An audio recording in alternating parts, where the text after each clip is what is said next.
In this video, we will be adding an accent strip to our deck.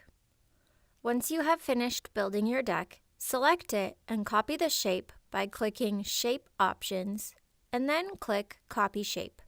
You can also choose to save the shape for use in the future if you wish. Then, click the Building tab. Select Accent Strip. Click Shape Options and either paste or load your deck shape. To change the material, click this material image and it will take you to a selection of hundreds of different materials. Make your selection and then click OK.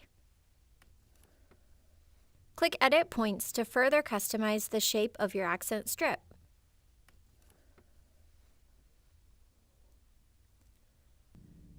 If this box is checked, the material will follow the shape of the strip. If it is unchecked, the material will be applied without orientation.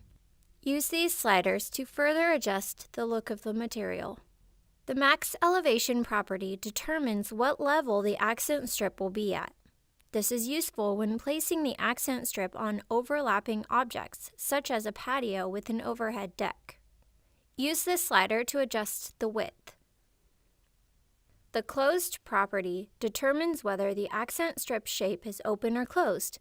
To change the placement of the accent strip, click the Switch Sides checkbox. Toggle this box to add or remove a border. Thank you for watching, and be sure to check out ideaspectrum.com for more videos and information about our software.